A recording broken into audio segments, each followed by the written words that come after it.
వస్తున్న సంఘాలు చేసిన ఘనకార్యాలు చూసి ప్రభుత్వ ఉద్యోగులందరూ ప్రభుత్వేతర ఉద్యోగులందరూ కూడా చాలా బాధాయుక్తంతో వెలువరచటం, వారి యొక్క ఆవేదనను నా ముందుంచటం చాలా నేను సఫరర్గా తెలంగాణ వచ్చిన తర్వాత ప్రభుత్వంలో నా డిపార్ట్మెంట్ అస్తవ్యస్తమవుతున్న సందర్భంలో ఎదుర్కొన్న సందర్భాన్ని గుర్తు చేసుకొని మరోసారి ఇట్లాంటిది ఈ మోసాలు ఈ సంఘాలు చేయకూడదు, చేస్తే దానికి సమాంతరంగా ఉంటే తప్ప ఈ మోనోపలి పోదు అనే ఉద్దేశంతో ఈ జేఏసీని ఏర్పాటు కోసం అందరినీ పిలవటం జరిగింది.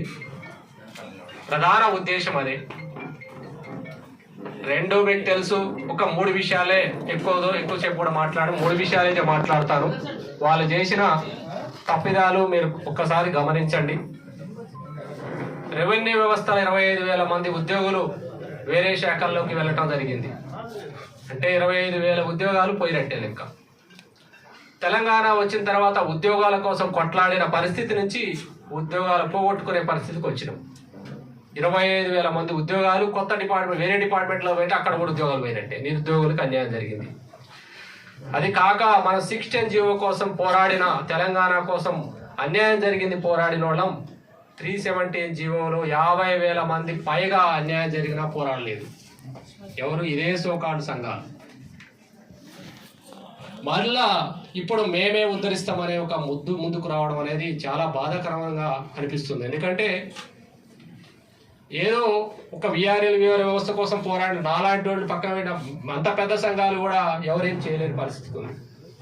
మూడవది, ఈ సంఘాలు ఆర్టీసీకి ఘోరాతి ఘోరంగా మనుషులు వాళ్ళ యొక్క ధర్నాలు చేస్తుంటే వాళ్ళు చచ్చిపోతున్నా కూడా పట్టించుకోలేని పరిస్థితిలో ఈ జేఏసీ ఏర్పడినప్పుడు ఉద్యమంలో ప్రధానంగా ముందుండి నడిపిన అశ్వత్థామ ఆర్టీసీ సంఘంలో వాళ్ళకి జేఏసీలో కీలకంగా మెంబర్ ఉన్న అశ్వత్థామని నిర్దాక్షిణ్యంగా కనీసంగా ఏం చేయలేని, అయితే కనీసం ఏమి మాట్లాడలేని పరిస్థితిలో ఈ జేఏసీ ఇదే సోకాళ్ళు పూర్వం మాకు ఇంత చరిత్ర ఉంది, ఘన చరిత్ర ఉందని చెప్పుకునే వాళ్ళు ఎవ్వరు మాట్లాడలేదు.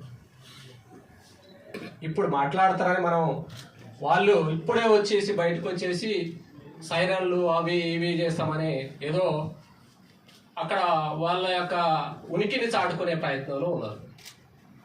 నేను చెప్తున్నాను, ఉద్యోగులందరూ ఒకవైపు ఉన్నారు, లీడర్లందరూ ఒకవైపుకి వచ్చారు. ఉద్యోగులందరూ ఒకవైపుకి వచ్చారు, లీడర్లందరూ ఒకవైపు వచ్చారు.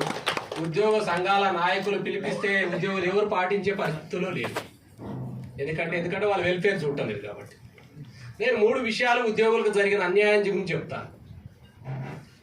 హెల్త్ పాలసీ తెస్తానని 2014లో ఆ ప్రభుత్వానికి లేదో హడావుడి చేసినారు. హెల్త్ పాలసీ రాలే. తర్వాత ఉద్యోగులకి కావలసిన జీతభత్యాలు అత్యధికంగా ఒక సింగిల్ పేపర్లో సర్వీస్ మ్యాటర్స్ వస్తాయి, పదోన్నతుల క్యాలెండర్లు రిలీజ్ చేస్తా అని చెప్పారు. కానీ పదోన్నతులు రాలే. కొన్ని డిపార్ట్మెంట్లలో తప్ప మిగతా డిపార్ట్మెంట్లలో పదోన్నతులు రాని పరిస్థితి ఘోరాతి ఘోరం ఉంది. ఒక క్యాలెండర్ లేదు. మూడోది వచ్చేసి కనీసంగా హౌసింగ్ పాలసీ లేదు. ఎంప్లాయీస్కి ఇక్కడ చిన్న ఉద్యోగాలు ఉన్న వాళ్ళు ఉన్నారు, ప్రభుత్వ ఉద్యోగాలు లేని వాళ్ళు ఎక్కువ మంది ఉన్నారు. కానీ ఒక పాలసీ లేదు. ఆ పాలసీని కనీసం వీళ్ళకి ఒక అవగాహన కూడా లేదు. వారసత్వంగా వచ్చారు కదా, సంఘాల నుంచి వారసత్వంగా వచ్చారు, వీళ్ళకి అవగాహన అంటూ ఉండదు, ఒక ఇన్నోవేషన్ ఉండదు. ఎప్పుడు ఒక మూస పద్ధతిలో ఒక ప్లాను అంతే. ఇక అది ఉంటే కదా దాన్ని తీసుకొని ముందుకు వెళ్తుంటారు.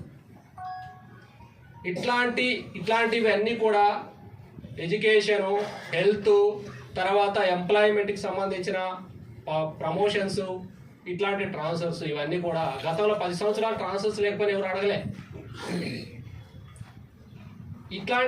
ఇవన్నిటినీ కూడా మనం ఒక్కసారి కనుక నిలబడితే మనమేమో సాధిస్తామో మనమేమో కాస్తాం కాదు.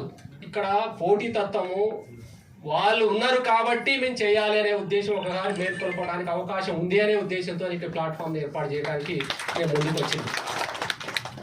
ఎందుకంటే వాళ్ళు ఒక 10 కార్యక్రమాలు తీసుకుంటే 10 కార్యక్రమాలు పని అయితే మనం ఒక కార్యక్రమం చేస్తే 10కి ఒకటి యాడ్ అవుతుంది. అది ఎవరికి లాభం జరుగుతుంది? లాస్ట్కు ఉద్యోగులకు లాభం జరుగుతుంది. అదే పోటీ లేదనుకోండి, మోనోపాలి ఉందనుకోండి, ఎవరు కేర్ చేయరు. రాచరికం అయిపోతుంది. ఇలా సంఘాలు ఒకటే కథ, ఒకటే పద్ధతి. ఇక వాళ్ళే జస్ట్ ఫేస్లు మారుతాయి తప్ప పేర్లు మారవు. ఓన్లీ వాళ్ళే మారుతారు అంతే. ఓన్లీ మీ కింద మొత్తం ప్లాట్ఫామ్ అంతా అంతే ఉంటుంది.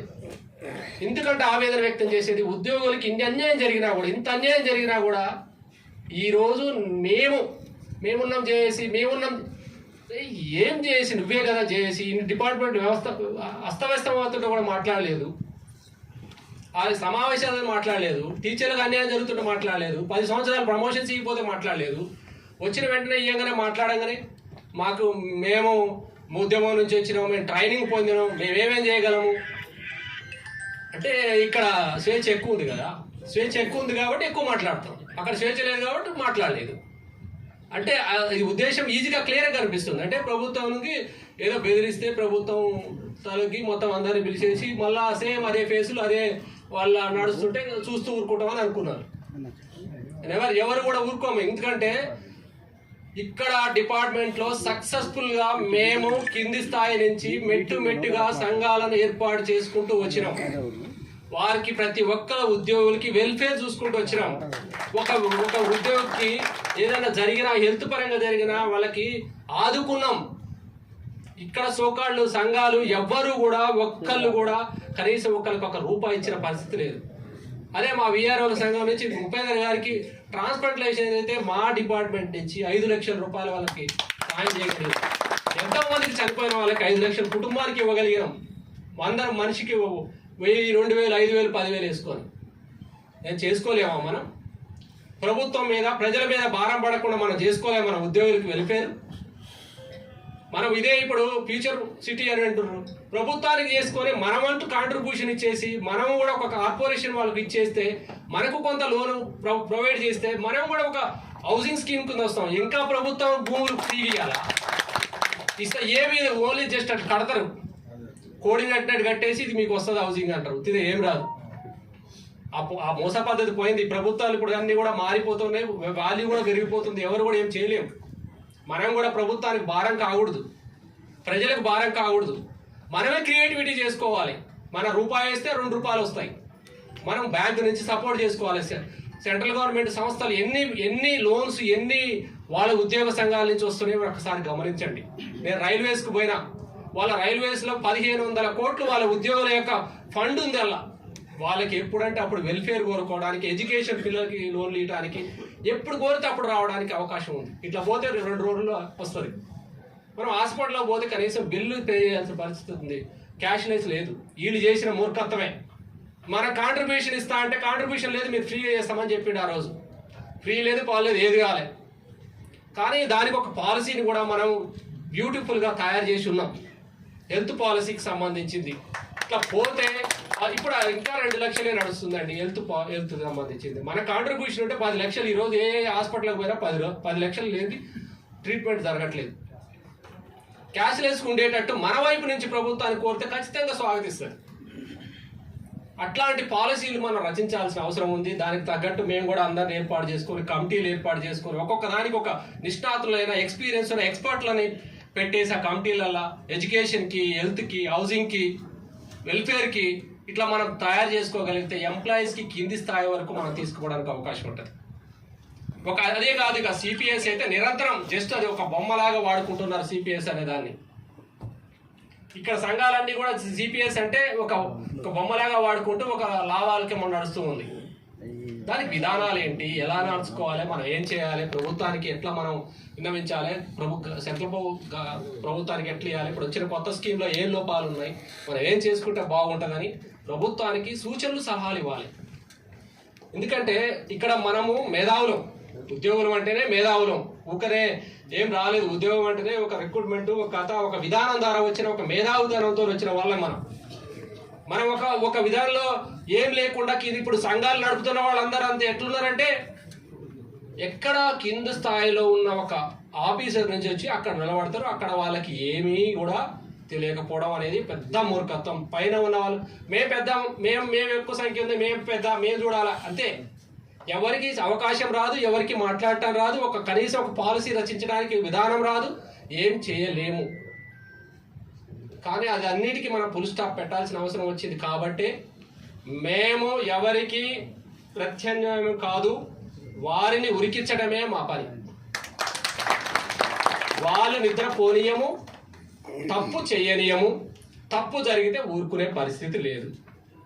మా మోటో అదే. రెండోది, కొత్తగా నూతన విధానాలతో ఉద్యోగులకి లాభం జరిగేటట్టు చేయటమే మా ప్రథమ కర్తవ్యం.